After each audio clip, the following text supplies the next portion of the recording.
يخرب عقلي، خضتيني. ايه اللي اخرك للساعه 3؟ لا انا اصلي كان عندي عشاء عمل مع وفد هندي. عشان عمل وش الفجر يا نجيب. هو الحقيقه يعني احنا ابتدينا بدري بس العشاء هو اللي اتاخر. انت ايه اللي مصحيك لغايه دلوقتي؟ مش عارفه، مبسوطه ومش جاي لي نوم. انت مش عندك جامعه الصبح بدري؟ يلا يلا صباح الخير.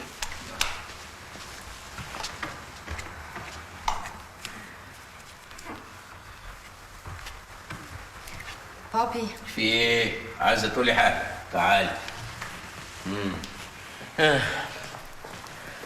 في ايه؟ في واحد عايز يجي يقابل حضرتك. واحد مين؟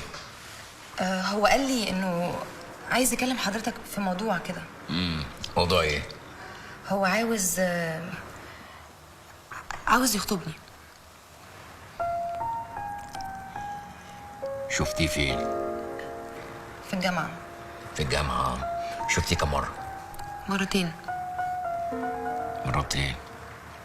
وانا طرطور بقى. لا يا بابا لا، هو ما فتحنيش اول مرة، هو فتحني تاني مرة. يعني هو شافك مرة وفتحك مرة؟ لا هو انا لا اعرفه ولا اعرف عنه حاجة ولا اتكلمت معاه كلمتين على بعض. ده قريب واحدة صاحبتي في الجامعة. قريب واحدة صاحبتي. انا اللي شدني ليه انه صورة طبق الاصل من حضرتك، نسخة تانية منك شبه حضرتك بالظبط. انا مفيش حد شبهي بالملي يا بابي، وهو بيتكلم كأن حضرتك اللي بتتكلم، وضحكته زي ضحكتك، وهو هيجي بقى لحضرتك وتشوفه. تصبح على خير.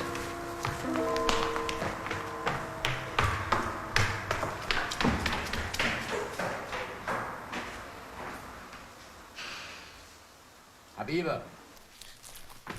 ايوه يا بابي. الواد ده شبهي قوي يعني؟ جدا يا بابي.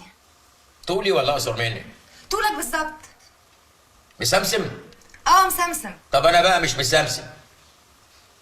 الواد ده امه هنديه انجليزيه امريكانيه؟ لا امه مصريه. انت عايزه تسيبيني يا حبيبه؟ ده انا ماليش غيرك، انا عايش في الدنيا دي علشانك. يا بابي يا حبيبي، هو انا هتجوز دلوقتي؟ لسه كتير، اما تشوفه ويعجبك وتتفقوا لسه.